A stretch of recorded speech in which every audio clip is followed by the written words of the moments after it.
last Sabbath, as I sang the psalm, I fell into an uncle Bam. Bam. I fell into something, anyway. How simply ghastly.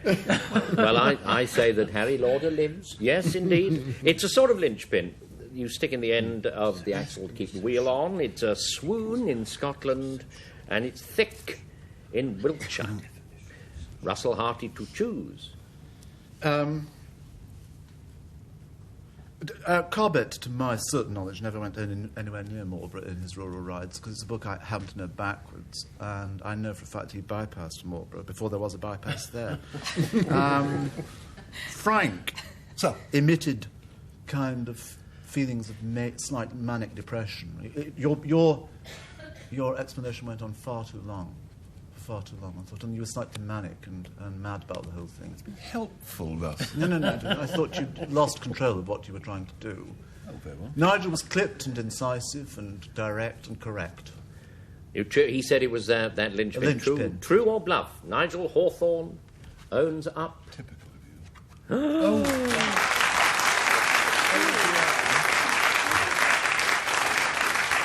You spoke so sharply, Russell, I saw the ceiling coming in on you there somehow. Who gave the true definition of dwam, or it might be dwam? That's dwam!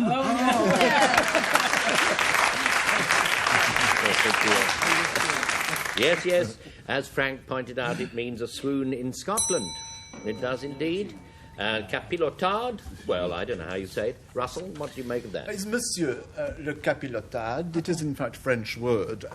It's spelled with a capital C. You can't tell from that board, but it's, in fact, used with a capital C. And it means a chief magistrate of the city of Bordeaux.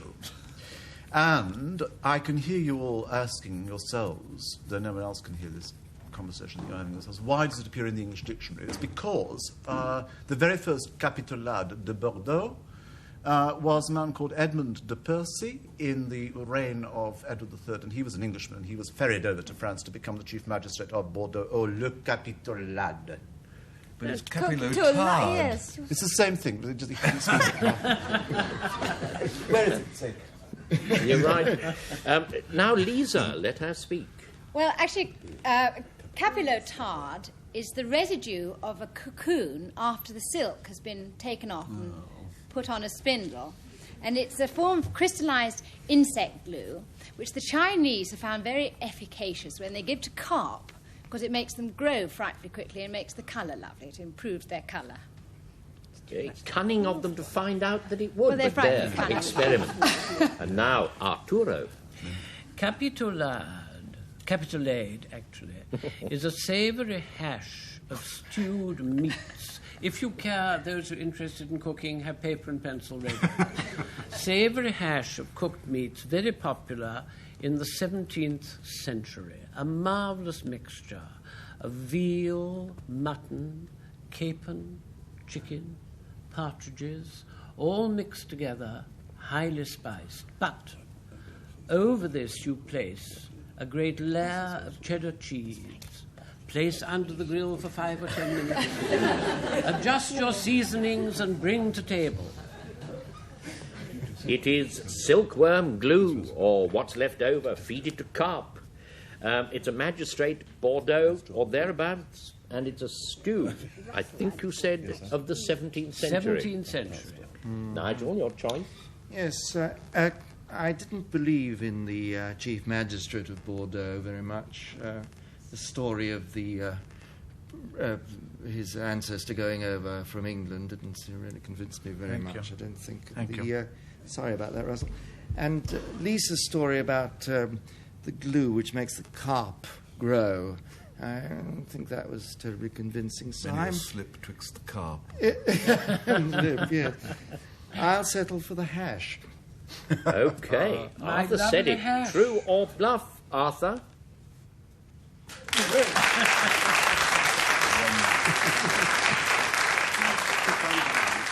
It is that rather filling dish which Arthur described to all an interesting juncture. Shula, Sue. Well, if I came from Liverpool, I could actually pronounce this properly, because a shula is a Liverpudlian word for a rubbish dump or tip, where you are legitimately allowed to dump commercial or industrial rubbish. And you might be interested to know that before 1882, the site of Everton's football club grounds was one of the best known and biggest corporation shulas in Liverpool. You resisted the accent. Many have not on this programme. Frank, it's your go. I'm Wisconsin Scandinavian. Shall I attempt? Let's have a taste. I wouldn't be so bold. Shula is a bit boring. It's wooden roofing tile, like the American shingle, but it's Wisconsin, which is full of Scandinavians, and they reckon that it was called because the Scandinavian for wooden roofing tile is a shula, which is S-H-U-L-E. I have nothing more to add to that. I rest my case. Nice, round, full, compact. Nigel Hawthorne's turn. Yes, the shula is, I'm afraid to say, a social parasite. It's someone who preys on the generosity of others, who contrives always to be a guest and never a host, sort of person that comes for morning coffee and is still there at 3 a.m. in the morning. It derives from a slang word, to shul, meaning to sponge upon. Right enough. It is a Liverpudlian rubbish dump, it is a sponger, and it is a roofing tile in Wisconsin.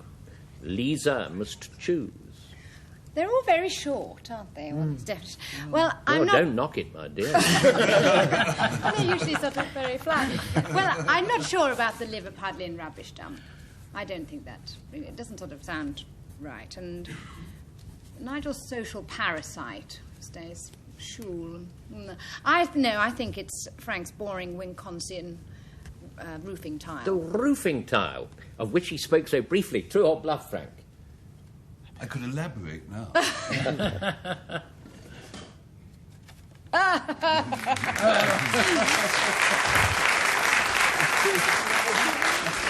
No, we need to know the true definition of shula, because we don't know it yet.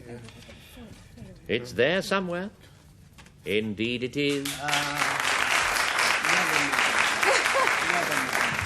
A sponger, a social parasite, is a shula. 3-2, and we have Morrissey. Liza. Well, Morrissey is a wide-leafed plant, rather like a lettuce, sort of. It's bluish in colour, and it grows profusely around ponds and brackish rivers in Jamaica. And it can be used as a herbal remedy. If you pick the leaves and pour boiling water over them, the infusion can be drunk to cure headaches and so forth, or you can slap on the infused leaves to the affected parts. You could put it in your shoe, actually. You could, yes. Like iodine. Bit squelchy, but you could. You're right, Arthur. Speaking of squelchy, come with me to soggy ground, and you will hardly believe. I didn't hear what you said, but I'm sure it was disobliging. And you will hardly credit it, Frank and friends, but morassy means of or pertaining to. I think pertaining is better. Of or pertaining to a morass, or if you prefer the word quagmire. A lot of people seem to pronounce this quagmire. Is this northern Russell? How do you say?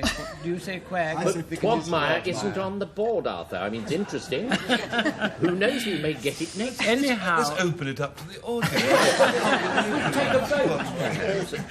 Anyhow, morassy means of or pertaining to a soggy ground or a morass. What else?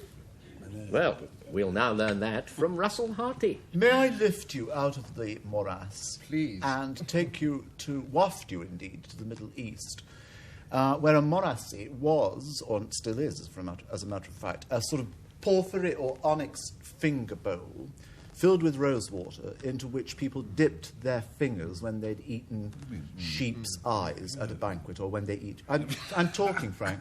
No, I'm communicating with my colleague. Shall I proceed? Have you... I haven't finished. Is there one, not more? by any means. Please continue. It's an Pray onyx bowl continue. into which you dip your sheep-stained hands. And if you were a very rich sheikh, a great sheikh, you would probably have a private morassi. And if anybody tried to interfere, you'd say, get your mitt out of my personalised morassi. It is a plant that grows profusely where it does grow. It's a finger bow, sometimes communal, sometimes not. Or it is of a morassi. Sue Arnold. I think Arthur's is just too obvious. That's probably why it's true, but I don't think it is true. And I don't think Jamaicans rub their private affected, or whatever you said there. What did you say? Their affected parts. I'm sorry. Their affected parts with this. So I will hasten to Russell and say I believe every word you said. Yes, but he did say it was not but, and he said it was a finger bowl. That's right. Yeah. Finger bowl it is. Russell, own up. Personalised finger bowl. There. Nothing to do with that. What was it to do with? Nothing but morassi. So obvious. I know. Well, it is, but sometimes it's not the obvious one, and sometimes it is. This time it was, because it means of a morass. 3-all. That interesting juncture continues. Smig is our next word, Frank. Smig is thieves' cant. It goes as classical dictionary of the vulgar tongue. It's you remember your Beggar's Opera. Well, when Macheath is taken to the jailer says, "Garnish, Captain, garnish," which was the money you had to bribe a jailer with to get not kind circumstances, but less than revolting circumstances. So where does smig come in? Well, smig was the same word used in the hulks, which were moored off Deptford and Sheerness. Right. Nigel, your turn. Yes, smig. Could you elaborate? Hulks? It's a bribe, you see, sort of. There's a kind of prison which were decayed ships of the line which were moored off and the prisoners were kept. Thank you. That's all right, is it, Arthur? Yeah, oh, good. They were named usually after a member of the Admiralty. Yes. Nigel, you better nip in quick. Yes. Don't be misled by what Frank's just said. Smig isn't smog, but it's the East Anglian version of Scotch mist. It's a sort of persistent drizzle that comes in off the North Sea over Norfolk and Suffolk. Reminds me rather irresistibly of the shower in my bathroom. And Smiggleton is a sort of rather jokey East Anglian term for waterproof clothing. Yes, it I would just threw follow. that in. There's a certain logic to it. Sue Arnold. Well, if you were round about the English Channel ports right now with a bucket and spade, drop the spade, put the bucket in and pick up a bucket full of English Channel. And there, among the seaweed and the plankton and the bits and pieces, you'd find some tiny little fish about an inch long and completely transparent. And these are, in fact, tiny baby herring, about 2 or 3 days old, I should think. And the fishermen round about the Channel ports call them smig. Well, they say it's a kind of a drizzle, East Anglian drizzle, sort of a bribe you give a jailer, and that sort of tiddler. Arthur, to choose. Oh, they know they were there for a transparent fish. Not at a loss, Arthur, surely. We're all at a total loss. Oh, never. Sue, I can't believe your tiny, transparent baby herrings. I'd love to. They sound so sweet and attractive. Lovely with chips. So we are left with this terrible East Anglian mist. Persistent drizzle. Persistent drizzle with Smiggledon. Or with young Franks. Oh, Arthur, thank you so much. Young, boyish Frank, with his thieves, bribe money, and the hulks and prison. Oh, look, Samasi. Look at me, Frank. putting the fluence on. Are you choosing him? I see guilt. I'm choosing you. You Me? are? Yes. Slender, lithe young Frank again, he chooses. True or bluff? Or chook. Oh. I think it's the 15th. So flattery will get you nowhere. Arthur, who gave the true definition of that word? Come on. It was me. I'm so sorry. I was... Oh, it's your baby herring. She'd fallen asleep there. I'm trying to... Sort it out.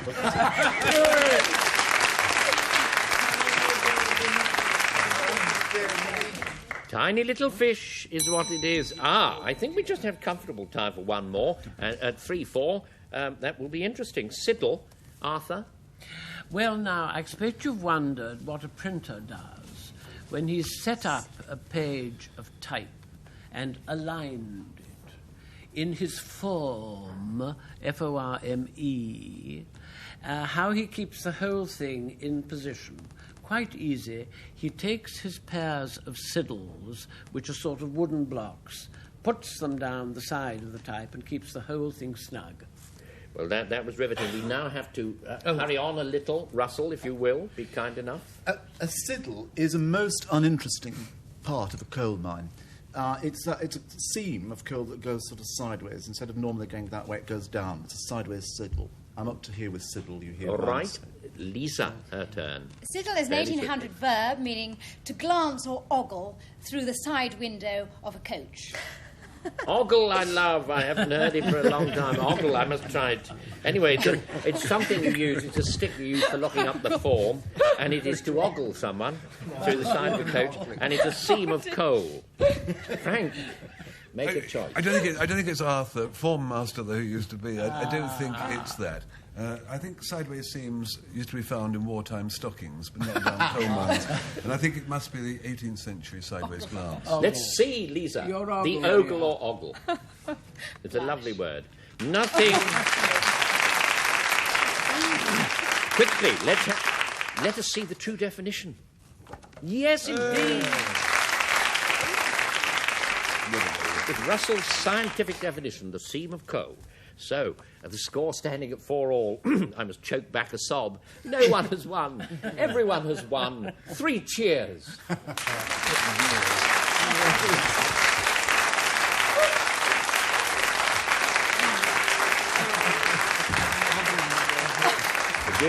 It gives both parties a chance to look smug. That's the way I look at it. Another visit to the waxwork end of the Oxford English Dictionary next time. Till then, goodbye from Nigel Hawthorne,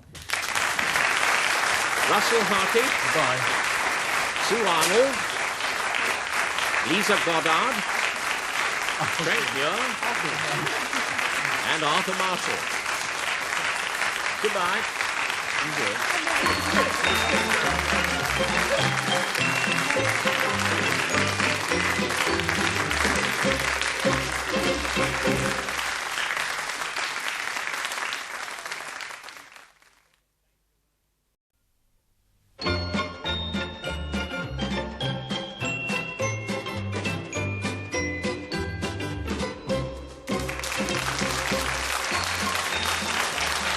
Hello.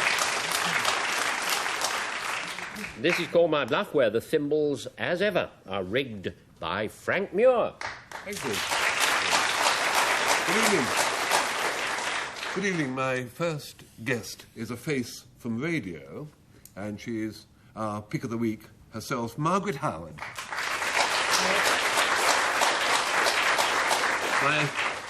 My next guest, I'm so green with envy at the so many things he does so very well that I'll just say it's Tim Rice.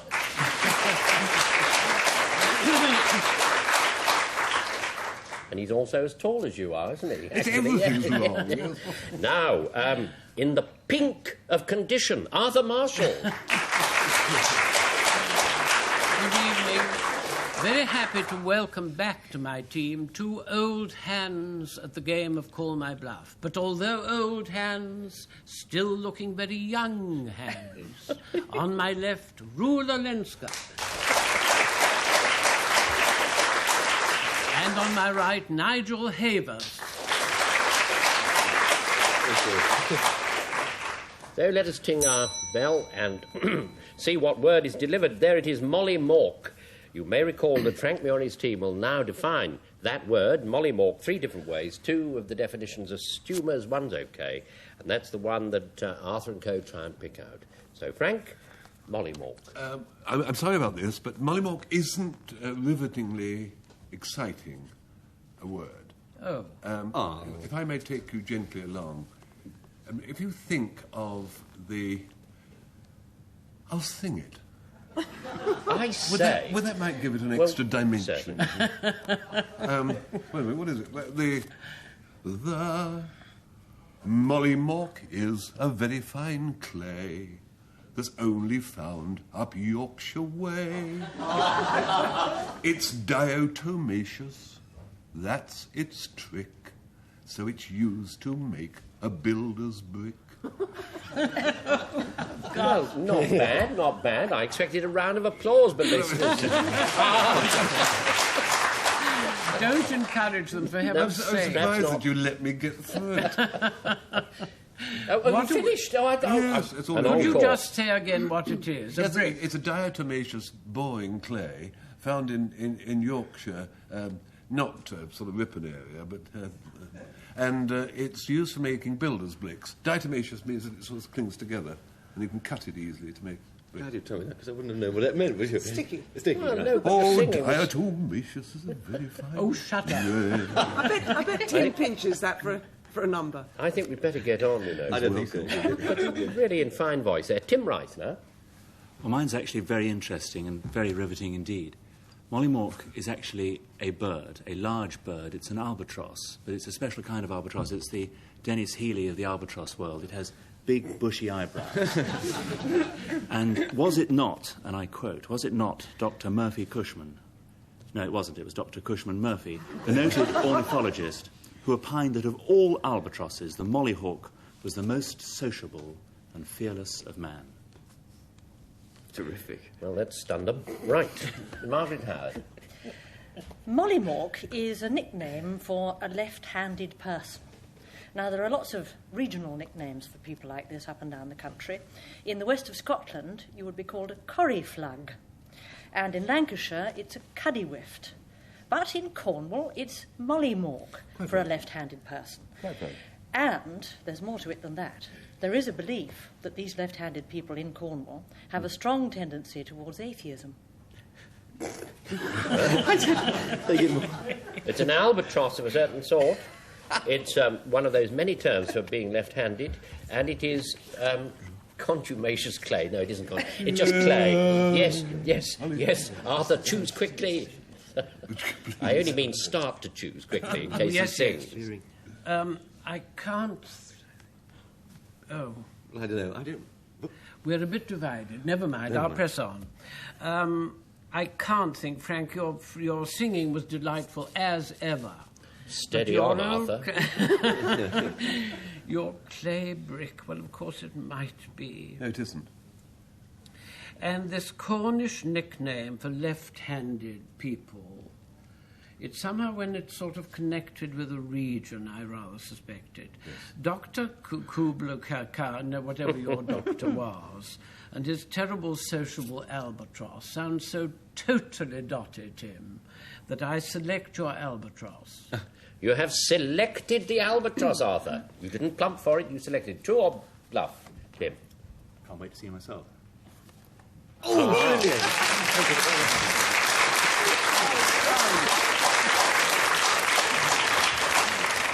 Friendly sort of, or sociable sort of albatross is a mollymawk. Yeah. Pachinko, I suppose, is how I pronounce it. Arthur Marshall's turn now.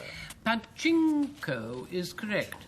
It's a sort of variety of pinball that if you ever frequented Japanese amusement arcades... No! you would find there in great numbers. Let me explain what happens. There's a sort of circular thing of mini egg cups rolling round.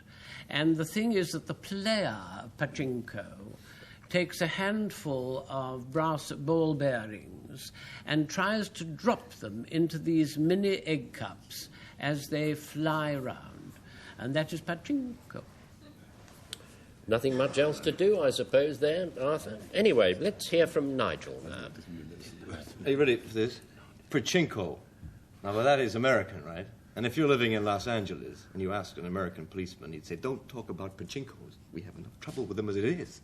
Because what a pachinko is, an American-Mexican hoodlum. And they rip down the streets and they have a really great time and they throw bottles through windows and things like that. And the word, in fact, in Mexican means snappy dresser, but the American policemen used to call it, these guys who are hoodlums, pachinkos. All right, and now it's Rula Lenska's turn. Well, actually, it's pronounced pachinko.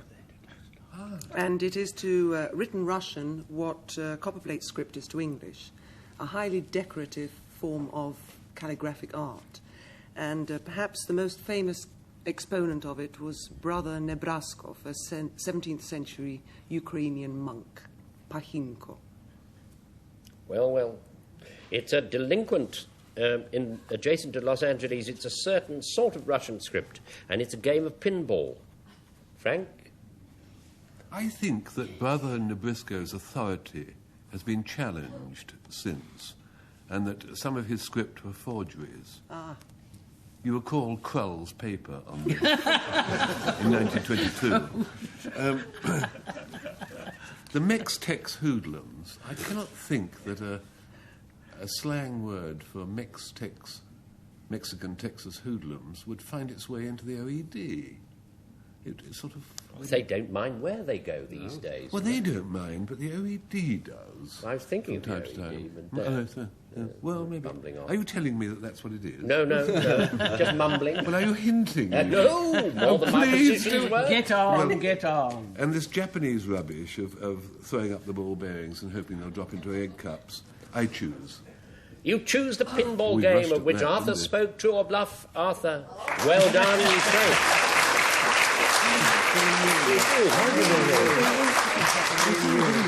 Yes, Sunny old it's game, this isn't it? exciting game that they play in Japan when things are getting a bit boring. That's what pachinko is. Rockway? I don't know. Tim? In the unlikely event that I would ever need a wig, or indeed anybody here might get involved in that sort of situation, roque is a very useful word because it is something with which you can improve your wig. It's a kind of ivory thing, crotchet, which tinkers around with your wig. I mean, it hasn't ever been used for actually playing around with your real hair, but it's been used over the ages, not so much now, for wig tinkering. I'm not really a great hair man myself, but I do assure you that's what it is. Well. You didn't write hair, did you? No, some things are better left unsaid. Margaret, it's your turn. In the 1900s, a lady of fashion would be very proud of her roque, just as today a lady might be glad to have her Yves Saint Laurent or her Ted Lapidus, perhaps. I don't know if this advertising is allowed. But in the 1900s, a roque was the great thing. It was a very elegant top coat. And the thing about it was that the cut and the style and the finish was absolutely superb. And it came from Maison Roque, you may remember, Arthur. It was in Lower Regent Street. Why would Arthur remember? The turn of the century. Yeah, what year are we in? Well, the 1900s. Oh, I mean, see. it could be. She was teasing you, Arthur. Now it's Frank's go. Don't have to sing this, Arthur, because this one is really quite exciting. Roque is the American version of croquet. But they play it with a difference. You're gripped, aren't you? Yes, quite rightly. Because they play it as they would do in America on a hard court. On a hard court. And they have embankments round it. And they play it with little hammers. Not a proper mallet, but a thing like a wooden hammer. And they bang, bang. Roque. It sounds ghastly. It's American, Arthur. Well, they say then that it is a wig hook, a sort of thing you tease out a wig with. It's a version of American croquet, and it's a lady's coat of a very spectacular and special sort. Nigel Havers chooses. This wig tinkling improver sounds quite ridiculous and bizarre. And I haven't ever heard of Maison Roque in Bond Street. You're too young. Maybe Nigel. that's because I'm too young. I'm glad I'm too young. And what is this? These little... Yes. Yes. I've never... Big Americans playing with little hammers doesn't really make sense. But little Americans, you can get little Can Americans. you get little Americans? Woody Allen. Woody Allen, yes. Dustin Hoffman, there's another one, that's true. There are little Americans, aren't there? But I think I'm going to go for the tinkling wig improver of Tim. Yes, he did, didn't he? Tim Rice said it was something you scratched a wig with. True or bluff? Oh, no. We have positively to learn what the true definition of roke or rokey might be. It's American croquet. Mickey Rooney could have played it. And Shirley Temple. Shirley Temple in her class. Yes. And it is a curious fact, is it not, that rokey is a term in croquet? Doesn't matter. I leave you to dwell on that as I tingle the bell, and we get Pomeron. Nigel Havers. Oh, correction. Pro-Meron. Oh. Oh, Po-Meron, I should have said. That's a double correction. I got you for a minute, I was just testing. Yes. Now, Po-Meron is something to do with nuclear physics, and it's a term used by nuclear scientists to describe the path taken by a subatomic material under electromagnetic energy. But when it goes through this path, this Po-Meron, it then explodes into millions of little pieces. And I won't say any more, because it's quite a tough subject to get to grips with, but that's exactly what it is. Thank you. Thank you so much for that. Can we have a quick recap? No. It was riveting. It was riveting. Not a word wasted. Rula, your turn. Something explained. Are you listening? Mm-hmm. Well, a pomeron, a shawm, a sackbut, and a crumhorn are all ancient musical instruments. Why are you mouthing my words, Frank? I knew the others, but not this lie. It's a wooden wind instrument of a bass register, and it was modified into what we today call a bassoon. Ooh. Right. Let us apply to Arthur. A Pomeran or a Pomeroon is a Caribbean Muslim.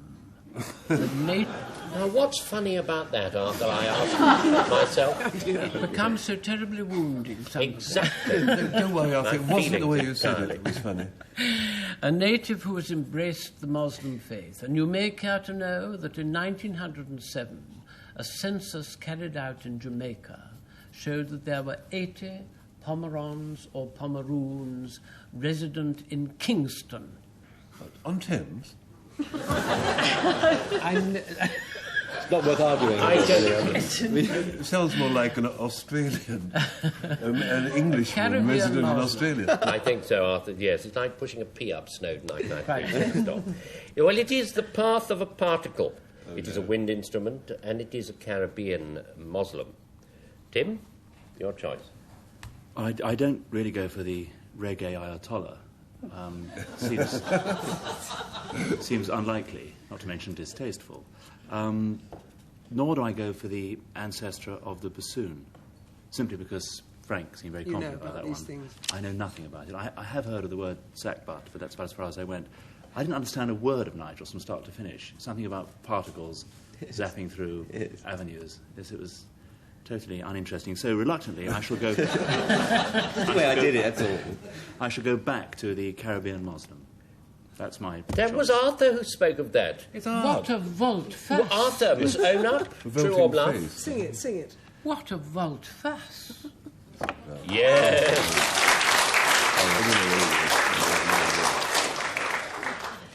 Who gave the true definition? We really must know. It's there. No, somewhere. don't accept it. No.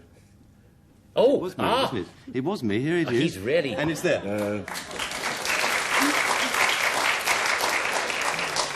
You even had an old hand like me on the edge of his seat there, Nigel. But Yes, I have me on the edge of my seat as well. Dead right. It's whatever it is. You see, I've forgotten. It is the path taken by a particle is a pomeron. We all know I ring that a bell. It's an interesting juncture, 2-2. Friskel then comes. Margaret. A friskel is a spontaneous leap in the air. You know, when you win, call my bluff. Instead of saying 3 cheers, you just jump in the air, sort of caper about. If you've read Don Quixote, you'll know that the old knight in that with Sancho Panza often did 1 or 2 friskles. My dear. They're laughing and they haven't read it. I'll tell you that. I mean, I'd take bets. Anyway, but that won't do. Frank, it's your turn. In translation, you don't have to read the original. What have, I ask you, what have the Right Honourable David Owen, MP, and the Right Honourable Michael Heseltine in common? I put you out of your misery. They each have a friskel. At the same time. And the friskel, because a friskel is a lovely name. It's for the lock of unruly hair that has to be tossed over like that, or brushed aside. The David Owen brush, or the Michael Heseltine toss. And that's a friskel. And there's a thing called a friskler too, or there was, which was a sort of bandeau to stop that being necessary. But fiscal.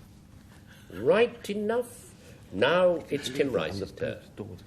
If you were hanging around Mincing Lane in 1773 and happened to read a copy of the London Gazette, you would have seen the following small ad in the small ads column: lost in Mincing Lane, a round silver watch with friskled dial plate.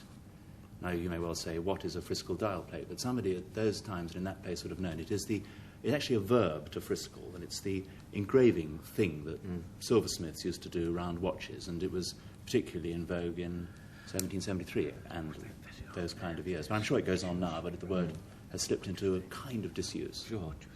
Right, it's a handsome lock of hair. It's a caper suddenly cut, and it's a sort of silver chasing. Rula Lenska to make her choice. Well, the Kiskel, friskel rhymes with Kiskel, doesn't it? Kiskel, friskel. Bill Hay, you know.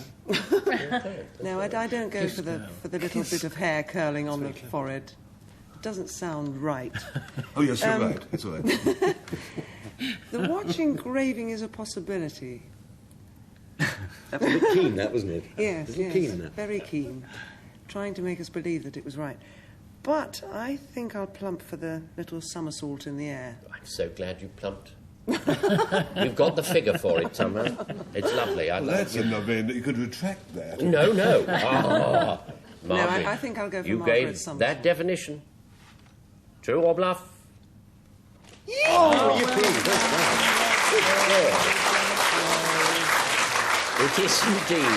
It is indeed a sudden caper. We're disintegrating team. Or jump, or the like. So, 3, 2. We have flither, and Rula, it's your turn. Well, to flither is what a bird does when it preens its feathers. It flithers itself. Well, obviously for little birds, short-necked birds like parrots and budgerigars and things like that, they can only flither their chest feathers, but a swan can flither its tail feathers. So it's a bird fancier's term for preening. Nice, like it. Arthur, Nice to speak. Up along the coast of Yorkshire, in places like Bridlington and Scarborough, Yes. there is a particular kind of marine animal, if such you call it, called a limpet, but which up there they appear to call a flither. And it sticks. Frank, don't look at the audience. There's some from Yorkshire here. I well know. It's called cheating. Quite right. And it sticks like anything to rocks, as we know, hence stick like a limpet. And up in Whitby, they say of a very tenacious person, he sticks like a flither. Well, it would, wouldn't it? Yeah. And on Call My Bluff, we often speak of tenacious Persians, as you were about. You suddenly, it's an understandable slip of the tongue. Yes. Now, Nigel, please go. There's a physical clue coming up here. Ready? Ooh. Now, what does that do to you? When it be, ooh. And people then say, I think someone's walked over my grave. Yes. You know that feeling? Yes. In Somerset, they call that a flither. They go, I think I've had a flither. It's an involuntary twitch of the skin. You know. Oh, or a sudden chill. Oh, I think I've had a flither. Well, it's the preening of birds using their beaks. It's a shudder, but particularly in Somerset, and it's a limpet up north. Margaret had to make a choice. Well, these swans preening their tail feathers. I have a feeling that there's a perfectly good word for that already, and that is preening. I don't think you need another word for that. And as for these limpets in Scarborough or Whitby or wherever it might be, would they be called flithers? To stick like a flither? It doesn't really have the ring of truth, Arthur, I'm afraid. But I've heard of people making a flither lip, which is to sort of twitch and when you're about to cry, an involuntary wobble of the lip. And so I think, although I'm sure it has nothing to do with Somerset, flither is a word that goes all around the country. I think it's Nigel's shiver and somebody walked over his grave. That's what he said. Was he speaking the truth? He owns up. Well, no. Not a chance. Who gave the real definition of flither, the really true one? It's not Flither Marshall, is it? It's Flither Marshall. It is indeed a limpet in and about Yorkshire and Scarborough, I think you said in particular, Bridlington also. Algerot and Frank Muir to define. Well, now, on this programme, the kind of arch-ace bluff is to say that Algerot is a Persian court official. So I'm not going to say that. You're going to say that? No, he's not. He's a Persian lay magistrate. No, it's very different because it means he doesn't get paid, doesn't have much position and whatnot. And he's there. What he does is he's elected to solve disputes to little parties who are suing each other, and he finds who's lying. Well, I tell you what, he's kind of the Persian equivalent of our own, very own, beloved Robbie Robertson. And I'm not paid, as you know. I pay them to let me come here and help out. You're a lay compere. Oh, dear. It had to be said, I suppose. That's it, is it? That's the end. It's the Persian magistrate. Yes. Who said, Tim Rice's turn. Well, funnily enough, Algerot does have some connection with Persia. Not directly, but the reason it has a connection is that it is Persia where chess was invented, as you all know, way back in about 1000 BC. And the game slowly spread. I'll keep this quite short. If you could. The game slowly spread from Persia through the Middle East to Europe, where it became very popular, and still is today. And when it got to Arabia, the pieces began to get names. And it's quite simply the piece that we now know as the knight, which is the horse that moves 2 squares forward and 1 to the side, is now, or was then, called the Algero. My Arabic pronunciation may not be quite right. Bit rusty, eh? Bit rusty. Yes. Well, Margaret, it's your turn. Algerot is a medicinal powder. It's a compound of antimony. And it was invented, perhaps discovered, by an Italian doctor called Algerotti. And now you may wonder what this powder is for. Well, it acts as a very powerful emetic, and so it makes you throw up. Oh, my God. Oh, lovely. Makes you sick. It is an emetic, they say, a Persian magistrate, a lay magistrate, and the knight, the piece on the chessboard, the knight in foreign parts. Arthur. Un petit moment. Oui, ça va sans dire. Quite a little Italian, Arthur, tonight, isn't it? Let instinct rule. Okay. Well, now, dear, you did it beautifully, but not even you could make emetic sound attractive in any way. Your medical powder, I can't think. Algerot. It's not a rot, isn't it? And this Persian chess game, how on and on it went, beautifully done. The knight in the Persian chess game. Arabian. So often Yes, it in these was things, I Arabian. think it must be dear old Frank. And I think back I come to your Persian lay magistrate. He did say... It's this limpet instinct you have. Frank, true or bluff? Oh, bluff.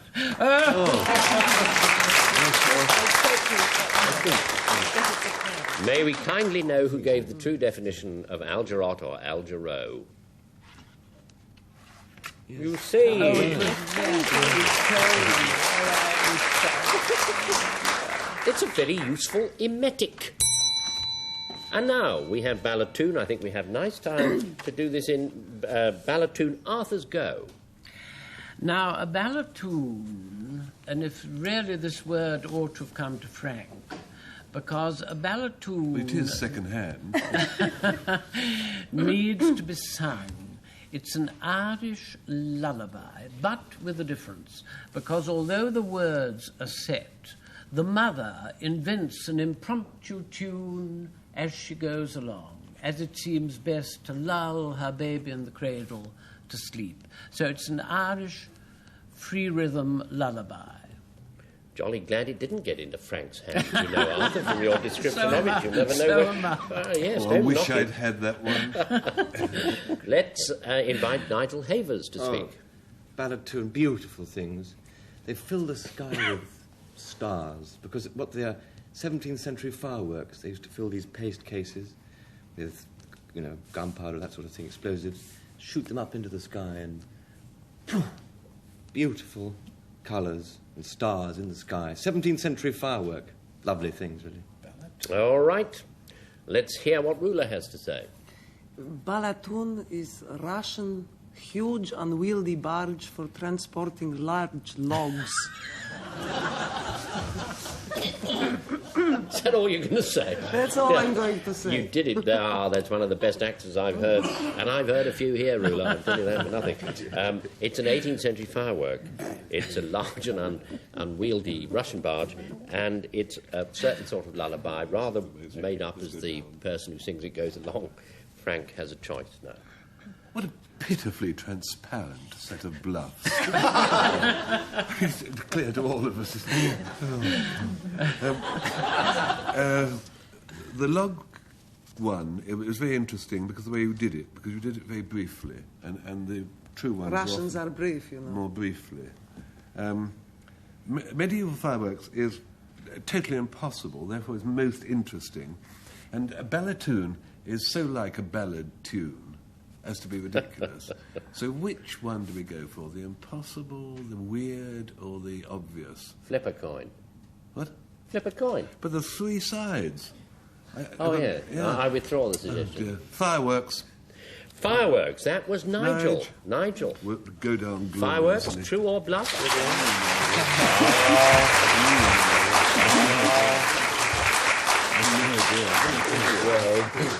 We need to know the true definition of ballatoon. Lo, where it comes. There.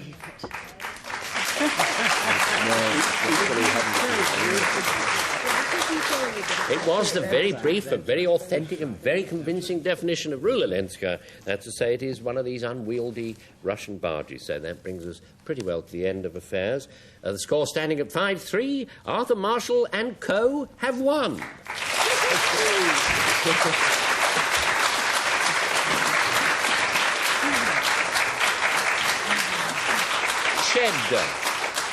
Shed a tiny tear for the plucky losers. Oh, look at them there. There they are.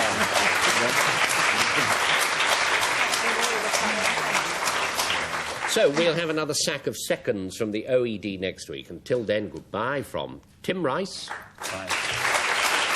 Nigel Havers, Margaret Howard, Rula Lenska, Frank Muir, and Arthur Marshall. Goodbye.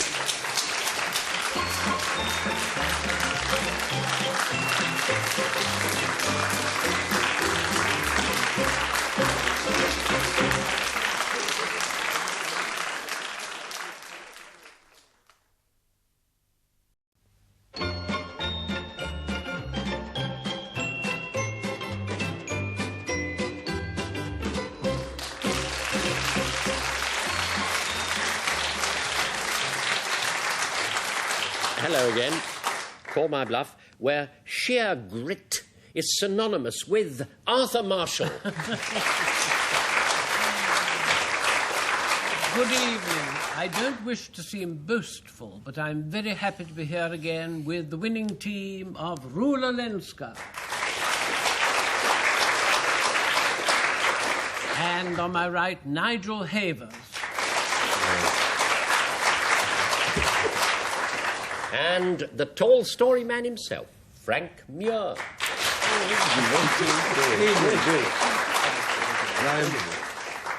I am proud tonight to present my triumphantly undismayed team of Margaret Howard and Timothy Rice.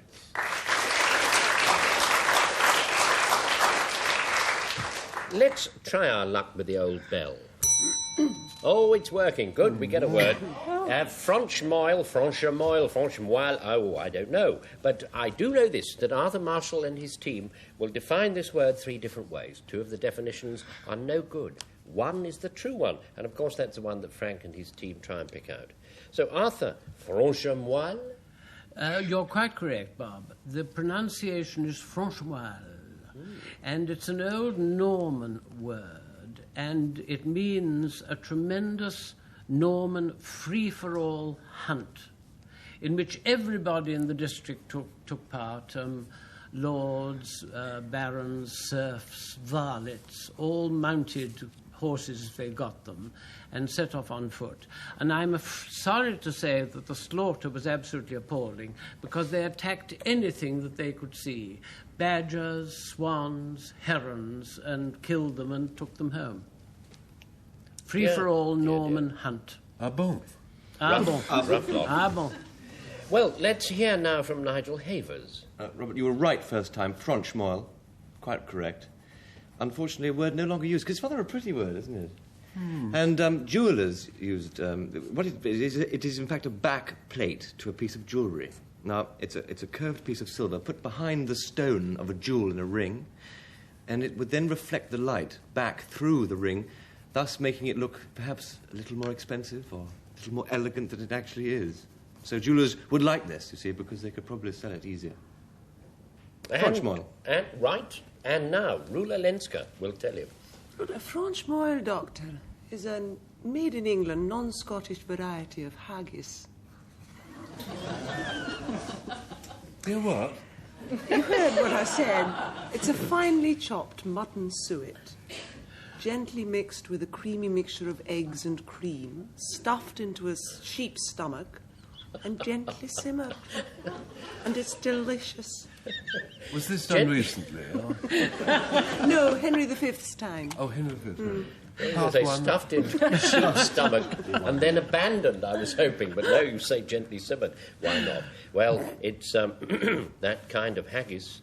It's the foil which stands behind the jewel, and it is a hunt, come one, come all. And Frank makes his choice.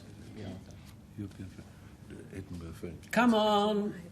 Give him a chance, Arthur. Sorry, You're becoming a bully, sir. Dear Arthur, with his splendid example of Norman wisdom here, swan-upping venture, it is. I don't think it's very credible. I mean, it was semi-beautifully done, Arthur. Semi-beautiful. And the I don't think jewellery have back plates. I don't think that's how you get shine into jewellery at all. The stones are set to reflect. I don't think having a bit of brass or silver behind them would help. But when we come to that delicious, disgusting recipe, I'm inclined to have a go at that. You choose the haggis? Bon. The haggis Would of you show me Rula? your card? True or bluff, Rula? Oh, Frank. Yes.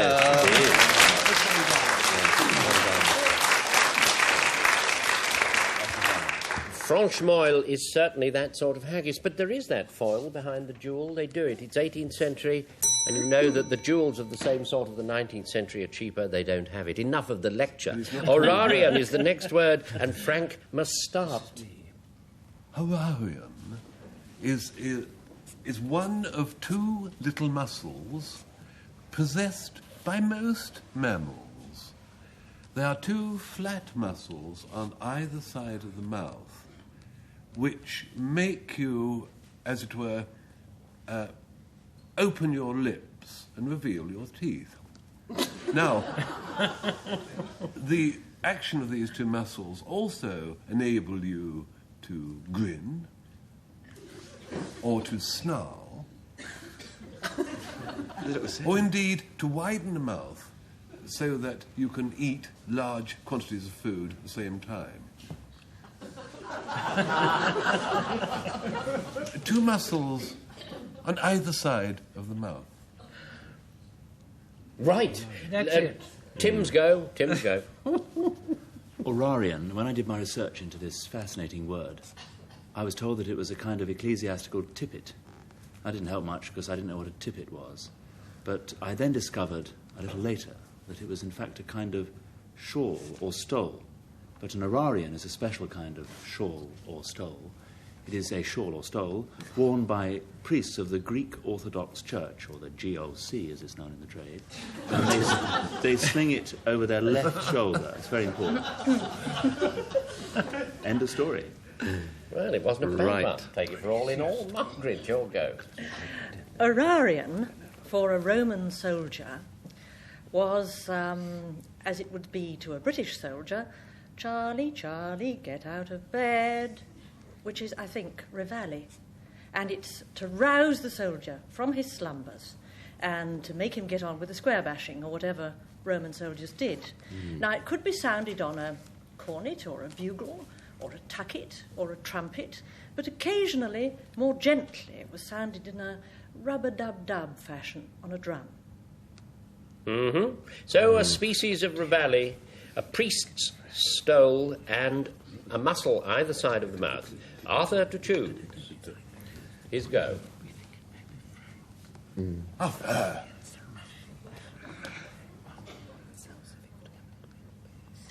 plunge. Well, now, there we are. We take it seriously. This ecclesiastical Greek shawl. Oh, Lord. That's what and they this say. wake-up of Greeks and Romans, one gets in such a muddle, one doesn't know where one is. This wake-up of Roman soldiers. Of course it might be those. Frank's muscles. Arthur, you're tortured by self-doubt. Oh, I don't know. I think perhaps the most unreal of the lot is this Greek shawl. So I plump for the Greek shawl. Plump. You haven't got the figure for it, Arthur, but there, plump you will. That was Tim. True or bluff?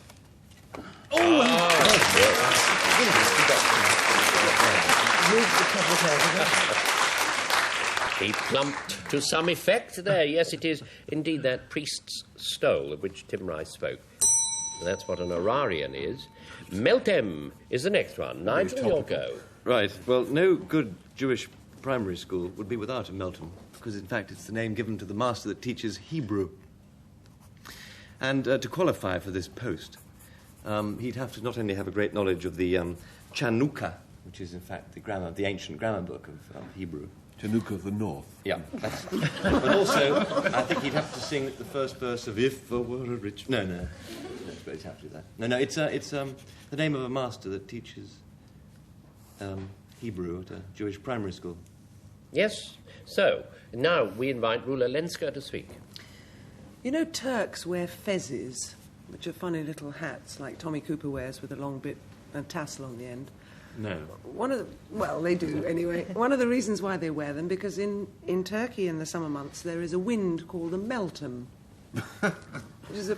Have you finished? A prevailing wind in the summertime. Now, I'll tell you an absolutely ridiculous joke, because the Meltem wind doesn't actually melt them.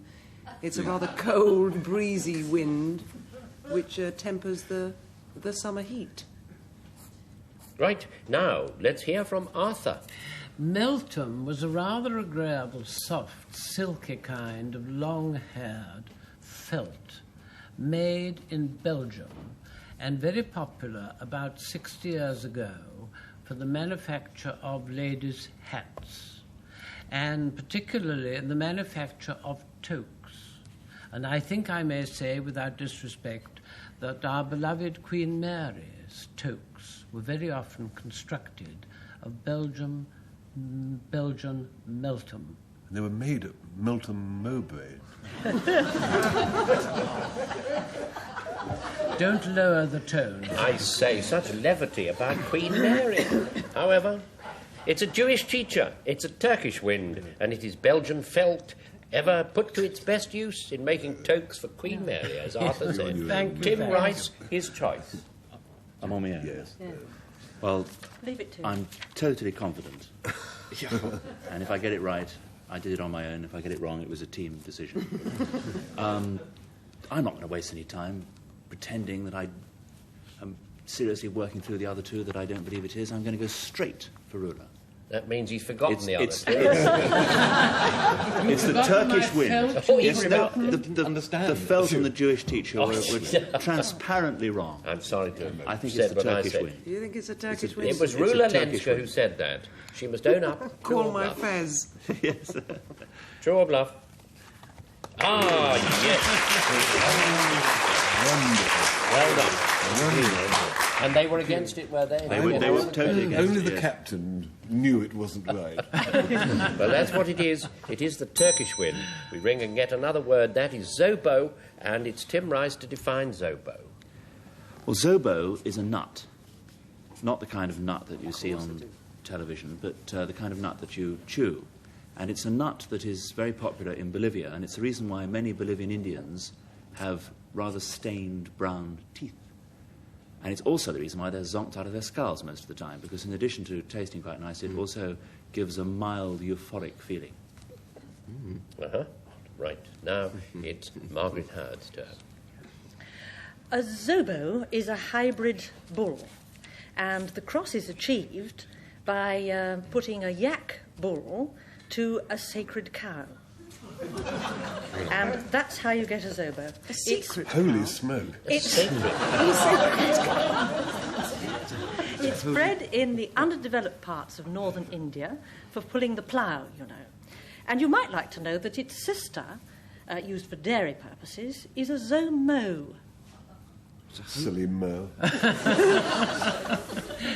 My dear. Let us hear now from Frank Muir. Bit boring, so I'll be brief. Zobo is a thing, a tangible thing you could put in slot machines, really, in Nigeria, when it was part of the British Raj and British control. Because Zobo is a coin, and there was a 1 Zobo piece, and a 5 Zobo piece, and a 10 Zobo piece, and they all three of them corresponded roughly to our dearly beloved and now indeed, alas, gone, farthing halfpenny and a penny. All right? It is, they say, a nut. It is a sort of Nigerian money, and it is a sort of bull. And Nigel Havers must choose between all those. Yes. Like a chathead? Yes, a little chathead for a moment. Can't have a little chathead. That's a tautology. Well said. Yeah, Another thank you, lecture. Frank. Thank you. All right, it's over now. Look, it's over. It's up to Yeah, you. I thought I knew most of the nuts that were flying around. Oops. I've never heard of a zobo nut. I mean, Well, it's Bolivia. you can't get them in Safeways anyway, can you? Well, they're illegal. Yeah, they're legal over here. Yes, they're legal over here. Right. I'm not mad about the nut. As for this holy Indian cow, I mean, I've heard of cow. There's a cow and there's a cow, but I just don't believe a holy Indian cow called a zobo. Or indeed a zono, is it? A female? Zomo. Oh, no. So I'm quite keen on Frank's Nigerian coin in a slot machine. You'll choose it. I'm going to choose You'll it. have it. I'm Frank afraid said I'm it. gonna have True to or choose it. bluff? Has to tell He you. looks kind of confident, doesn't he? Mad, impetuous boy. Oh, he is confident. Oh, for shame.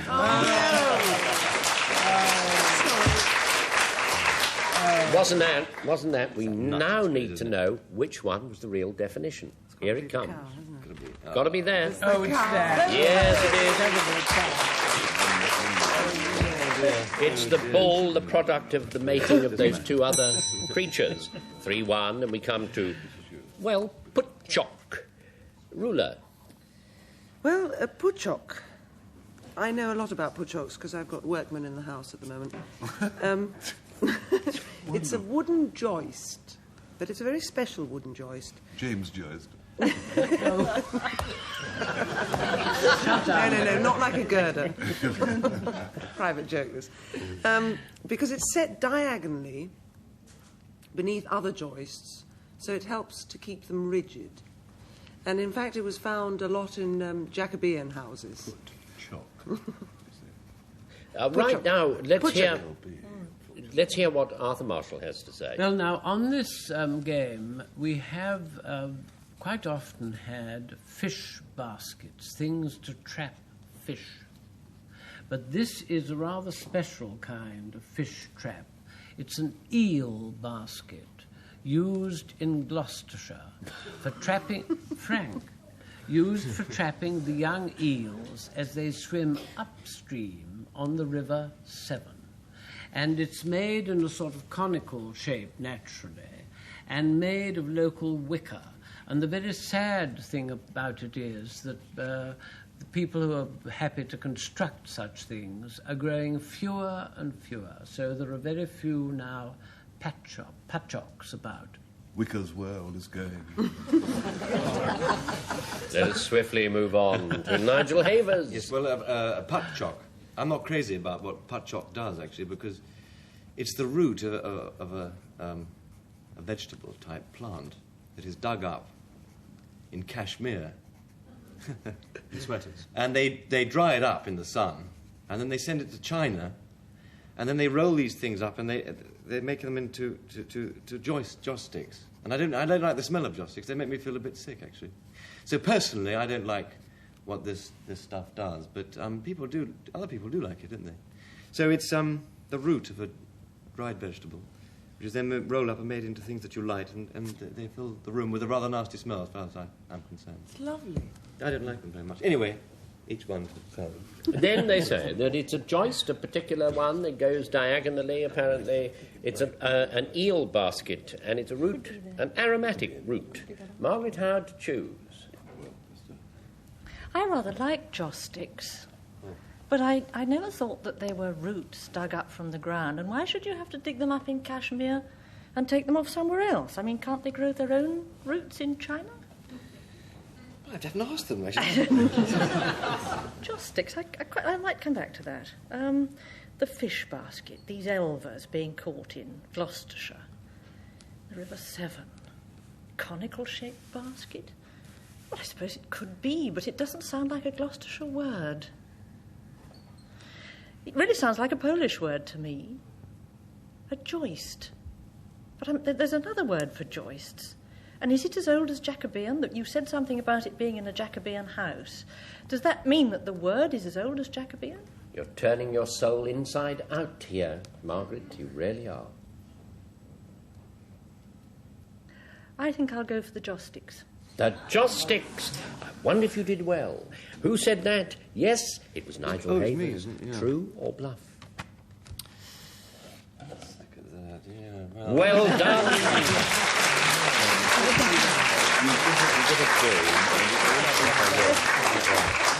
She ruminated to good effect there, because it is indeed the stuff they make joss sticks out of.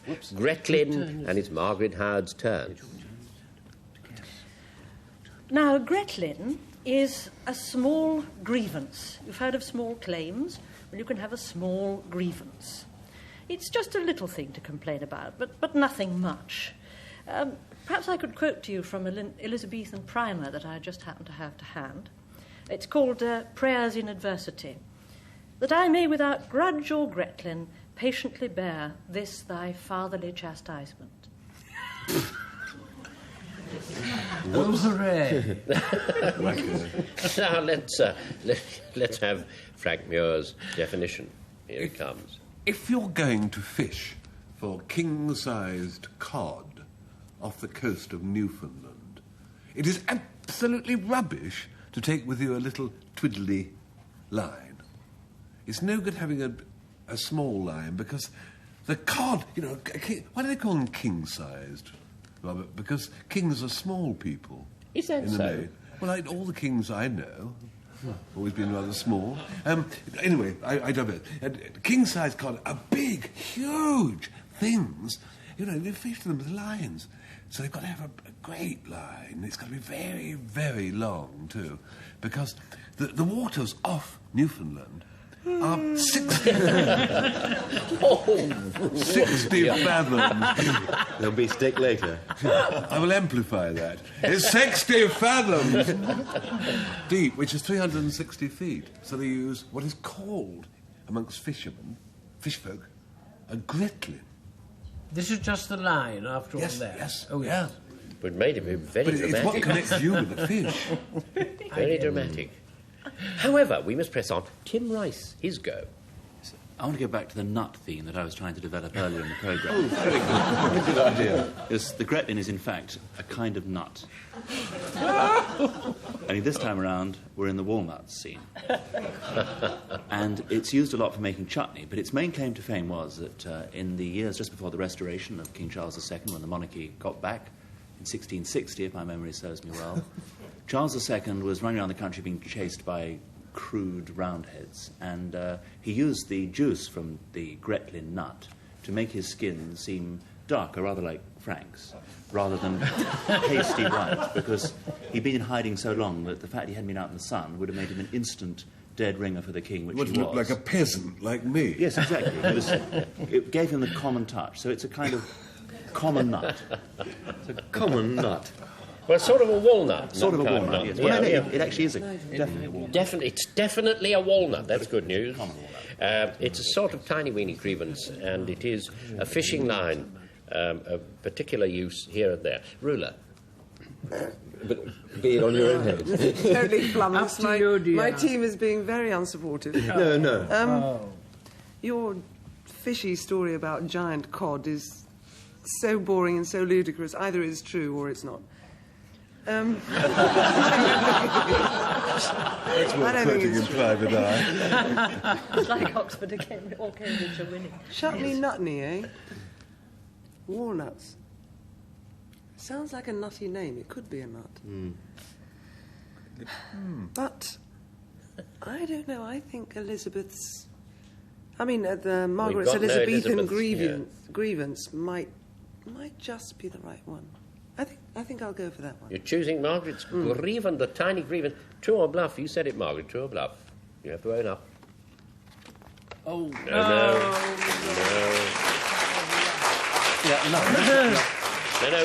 No. Now we learn what is a gretlin. Really and truly. It's the nut. Is it a nut or is it a another fishing line? It's the boring one. Oh, it's that boring.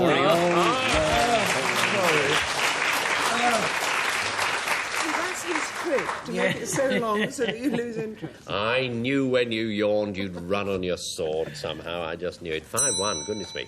Next word, Grego, Arthur. Grego was an 18th century prototype of the duffel coat. Of the duffel coat, Frank, used in the war or later.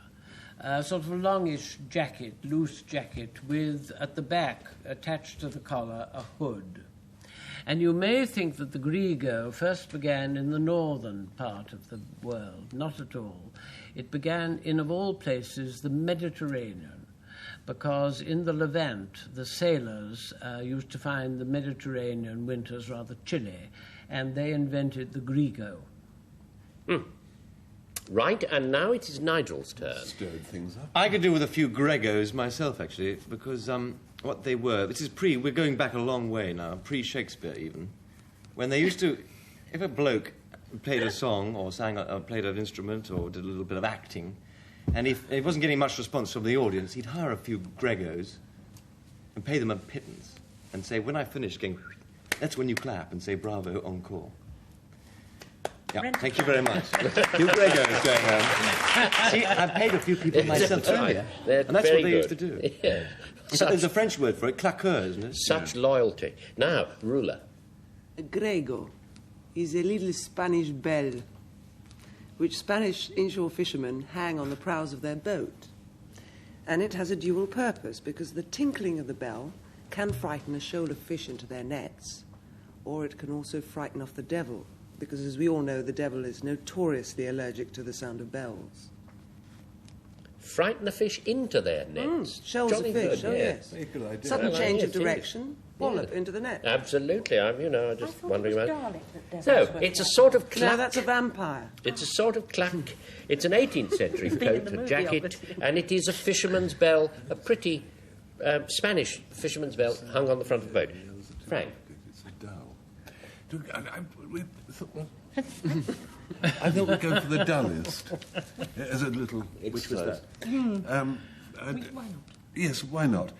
The clack, the other word for clack, the grigo, in other words, a professional applauder, it doesn't seem to ring very true to us here, this side of the table. And also, it was quite well done. Not bad, lad. 7 out of 10, I would say. The eel basket. Oh, it's the previous thing. What were you on Last about? week, was it? With his Spanish bell. Oh, well, forget that. Tiny tinkling bell. And Arthur was It would talking frighten about... the pants off sardines swinging around. So we think the dullest, most certainly, was Arthur's duffel jacket. Oh, Beautifully how done. cruel. Beautifully how cruel. done. We Arthur, must agree. bear up, old chap. True or bluff?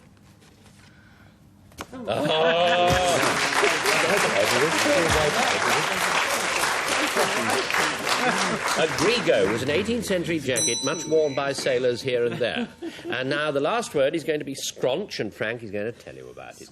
Scronch is a pernicious weed which infuriates... Sorry. Pernicious I'm weed. not sure if I can do it Malicious again. weed. Pernicious. It's a pernicious seed of a pernicious weed,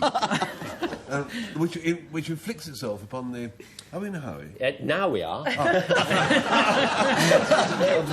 the farmers in Vancouver or near Vancouver. And it sends out weeds a bit skip like an all that. upside-down antler, so it's called the stagweed. Scronch. Right. You went right downhill. Right, who comes next? Yes, Tim, rather swiftly. It's a dance. It's a dance that was popular in Harlem in the 30s, and it was slow, rather lugubrious, and rather heavy, a bit like Motorhead today. Right, and now who comes next, Margaret? It's Victorian schoolboy slang for a mouse-shaped, mouse-sized piece of pumice stone with which he got the inky stains off his fingers. You weren't his listening, mouth? Arthur. You've missed it. With his mouth? No, it's a pumice stone. A mouth size? Mouse-shaped. Oh, I see. Named after Lord Pumice. You could put it in your mouth if that was your idea of a good time, apparently. Depends where you got your ink stains. But it's a slow dance. It's a bit of a weed and it's a bit of a pumice stone. Who chooses I there? think it's me. Yes, Arthur. How lovely. Rather Pumice swiftly, stone? old chap. Yes, indeed. I don't think it's pumice stone. I don't think it's Frank's Vancouver weed seed or whatever that darts. What else? It's what? Ah, Darts. Not dance, dance. dance. No, it's... That's even better.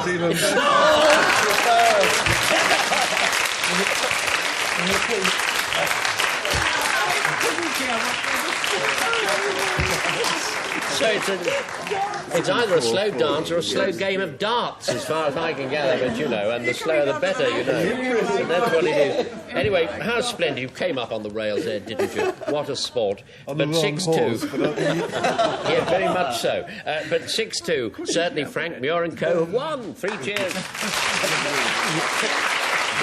Especially the dance. And a round of applause for the plucky losers. See where they are.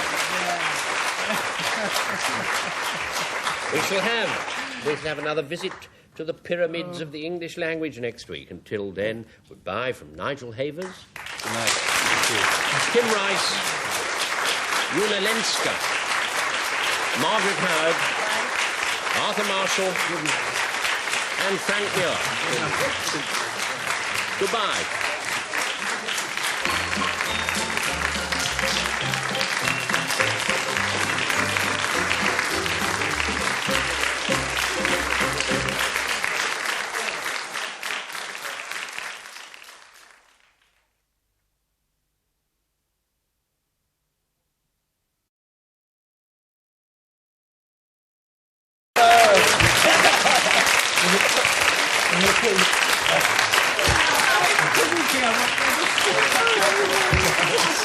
it's either a slow dance or a slow game of darts, as far as I can gather, but you know, and the slower the better, you know.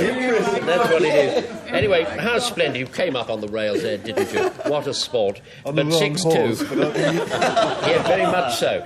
But 6-2, certainly Frank, Muir and co have won. 3 cheers. Especially the dance. And a round of applause for the plucky losers. See where they are. We shall have another visit to the pyramids of the English language next week. Until then, goodbye from Nigel Havers. Good night. Tim Rice, Rula Lenska, Margaret Howard, Arthur Marshall, and Frank Muir.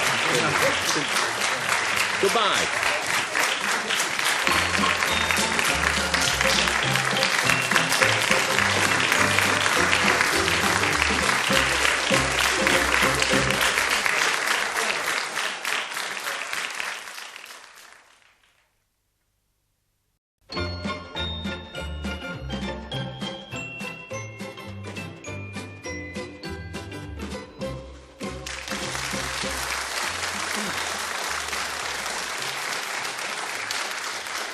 Hello, this is Call My Bluff featuring the Webster Booth of the panel game, Frank Muir.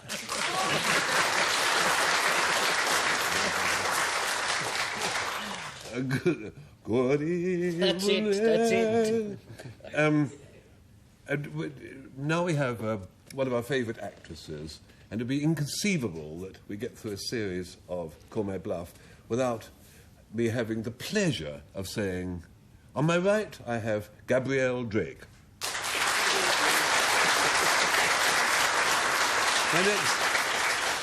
My next, which is always a pleasure, is to introduce a new face to the programme. It's a new face only to this programme, I might say. He's done probably more television programmes than any of us here. But this is the first time he's on Call My Bluff, and he's the ex-head of BBC Television, Sir Hugh Wheldon.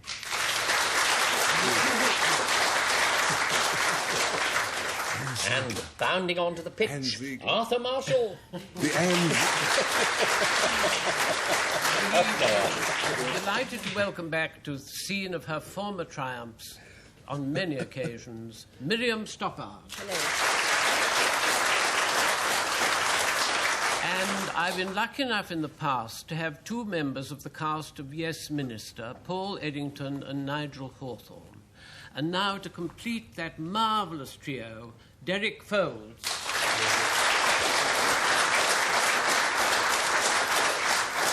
Well, these very decent preliminaries being over, I clong the bell and we get the first word, piblocto. You may recall that what happens next is that Frank and his team define piblocto 3 different ways. 2 of them are no good, the definitions. One's all right, that's the true one. And, of course, Arthur and his team try and pick that one out. So what do you have to say about piblocto?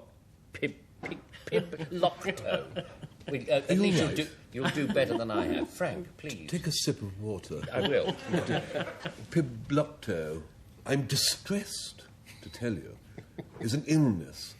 It's an illness which afflicts... Can I have a sip of your water? It's an illness which affects Eskimo dogs. and indeed, Eskimos from time to time. The symptoms are a racing pulse, bloodshot eyes, and uncontrollable fits of frenzy. I tell you, if you want to see it in action, get a shot of Arthur when I next sing. and that'll be what piblocto looks like. Eskimo disease. Right. And now it's Hugh Wheldon's go. Piblocto, it's the Russian equivalent of the Royal Hospital in Chelsea.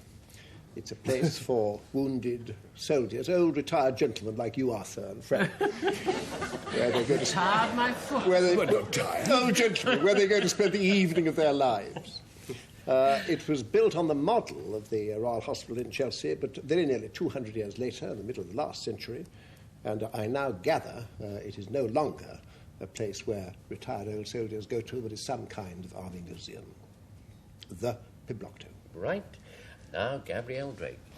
Piblocto was the trade name of a firm in Victorian times that made mechanical clockwork toys. And indeed, there was a great vogue for these toys, so much so that in the 1870s and 80s, a Piblocto actually became the name of any mechanical toy, be it animated doll or model railway. Right enough. It's that a manufacturer of clockwork toys, and the epithet was transferred. It's Arctic hysteria, and it's an old soldier's home in Russia, narrowly avoided by Arthur and Frank, according to you, Wheldon. And, you know, we must all breathe a sigh of relief. However, Arthur, press on and pick one of those. Well, now, we are, for once, of one mind here. I can't think that, Frank, that you're revolting. I can't think of an illness which attacks both dogs and Eskimos and men. Good point, Art. So I don't think it's that. Piblocto sounds terribly like Victorian toys, and I'm tempted to think it might be that. But on the whole, this dreadful Russian geriatric hospital. Thank you very much. Well, you and I. Booking us a ward. I'm going for Hugh's Russian Geriatric Hospital. You are. Well, he did say it. Now, Hugh Wheldon has to own up. Was he just pulling your legs? Yes, I was. Oh, yes. Very good. All that was merely pleasantry. Who gave the true definition of Piblocto? It is. It is, yes. If we went in that institution, would we be parted?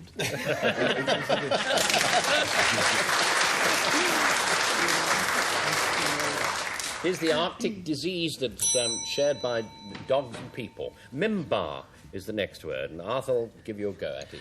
I don't know how recently any of you have been in the Isle of Man. Never.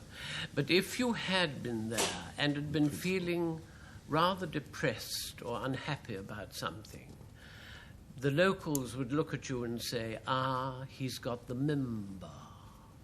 Because it's a Manx... Frank. It's a Manx word for a feeling of deep depression, sadness. And I don't doubt that in September, when the last tripper has gone away, a Manx housekeeper, what do I mean, who lets out rooms. They don't have tails, the Manx housekeepers. A Manx landlady would say to a friend, I haven't half got the mimbar. You do the accent so beautifully, Arthur, as ever. It's always in the singular, is it? Can you have the mimbars? Or only the mimbar? Only the mimbar. Mm-hmm. Next. Yes. Derek Fowlds is next. Well, as you all know, a khutbah is the name of a sermon that is preached in a Muslim mosque. Yeah. And I know all about this. Yes, So but a minbar is the place where the khutbah is preached from, because a minbar is a pulpit made of brick or woodwork that is found in a Muslim mosque. Mm-hmm. As likely as not, well, there. Miriam Stoppard's turn. Well, Mimbar was a disaster for the pharmaceutical industry because it's the trade name for a drug which enjoyed quite a vogue in the 1920s with overweight Americans. Before it was withdrawn from the market by the federal authorities, it had to be given by injection, and it was said to dissolve subcutaneous fat by a process called sebaceous keratosis. It did wonders for the cellulite. That's E-O-U-C-E-S, isn't it? Sebaceous keratosis. Lovely. Well, let me remind you, they say that it's a pulpit in a mosque. It's a drug supposed to melt the fat, and a feeling of doom in the Isle of Man. Frank? Well, I know absolutely everything there is to know about Muslim religion, so it can't be that. Manx, this Manx rubbish, It thereby hangs no tail. Oh, nice one. Oh, nice one. Cannot be. So it must be Miriam's, one would think, except that it certainly isn't a panacea of all ills, which drives us against our will to choose what it really is, which is Derek's pulpity thing. He certainly said it, Frank. No question. Was he talking true or was he talking for... He owns up now. True or bluff? True. Whistling in the dark, possibly. Ah, yeah. no!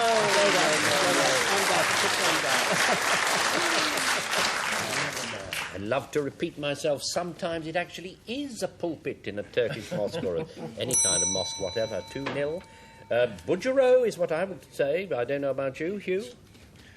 No, well, you can say Budgero if you like. I dare say other people have said Budgero, and we'll go on doing so. The actual word is Budgerau, and it has been named after a Norwegian archaeologist who hasn't been long dead. And it stands for a language that hasn't yet been deciphered. There are those scratches that are found, it seems, little slits and little divisions in the rock, which were put there in the first millennium before Christ, around about the same time as they were putting those animal scratches in caves in the Dordogne. And the thing about this man, Budgerau, is that he noticed that these things in different caves had something in common and that they are a kind of graffiti. They're a sort of language, but nobody knows what any of them mean. None at all. And so it's called Budgerau. Right. Gabrielle. Well, a budgero is an Anglo-Indian word for a very large, round-bottomed barge. It had no keel, but it needed a lot of oarsmen to get it along. And indeed, it was a very favourite form of water transport for memsahibs and for sahibs. And indeed, funnily enough, I remember my great-aunt telling me, and she was in her time a formidable memsahib, I remember her telling me of pleasurable trips up the Ganges in a budgero. Really? You must have been a very nice little girl, Gabrielle, to listen so attentively to your great aunt. It pleases me. How lovely for you. Well, I know, it was. However, I wished I'd been there. We cannot dwell on Gabrielle's great aunt much as we would like. We go to Frank, not a million miles away. Budgero is really to do with a partridge, but not the bird, but Eric Partridge. It's very much his sort of word. It's a slang word from the First World War, and it's an anglicisation of the village of Bougerot, Bougerot, which lies between Lille and Tournai, and it was an R&R rest and recuperation centre for the expeditionary forces. And to have a budgero meant that you had a couple of weeks away from the nasty stuff, and it was an expression for a bit of a rest. So it's a recuperation centre. It's an Indian barge and a sign language, perhaps happily yet to be translated. Derek, it's your choice. Is it really? Hard luck. Well, I know a lot about graffiti. Quite a lot about water transport and an awful lot about resting. None of this will help you, of course. So I have to rely completely on my instinct, which is nearly always wrong. Do you have any ideas? Press on. No, I'm going. No, I firmly believe that it's Gabrielle's water gondola. She did say it was something of the sort. Her great aunt floated in one once. True or bluff, Gabrielle?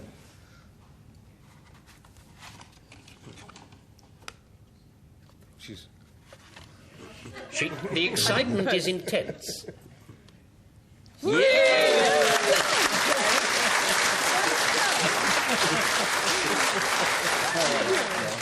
Every word she said was true. I mean, very convincing about the aunt, I thought. That was the clincher. So Budgero is one of those barges, India. That's what it is.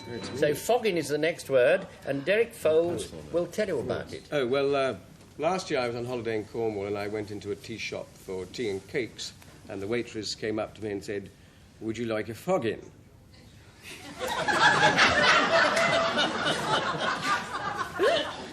No waitress would say that in Cornwall. That's true. And I said, yes, I would. Thank you very much. And she said, it's a homemade Cornish cake. How disappointed you must have Yes, been. I was. I was very disappointed. But the cake was delicious. It's a homemade Cornish cake. Could be. Right. Miriam, your turn. Well, foggin is something that I saw quite a lot of when I was a little girl, coming as I do from Newcastle, because it's a byproduct of coal. When you make gas from coal, you get the gas and you get coke dust, you know, that nasty black gritty stuff. So there were heaps of it lying around the old gasworks up in Newcastle. And it's that black dust, that's foggin. And incidentally, it can be used in an emergency to spread on wet cobblestones to stop the horses slipping, another sight commonly seen in Tyneside streets. Now it's Arthur's go. A foggin is a Herefordshire name for a hole or an aperture of two kinds. For example, a farmer might be worried about a haystack catching on fire, and in order to ventilate the centre, he makes at the side of the haystack a little hole or foggin and says, I don't doubt, I mun go to see to my foggin. Or a blacksmith, to ventilate his fire, would make a little foggin in the centre. More interesting word than hole. Yes, yes. Well, they say it's coke dust, homemade cake in Cornwall, and an aperture. Hugh? Choose. They're none of them to be trusted, are they? That's the trouble. I mean, they're very, very persuasive, and I would very much like to. I'd very much like to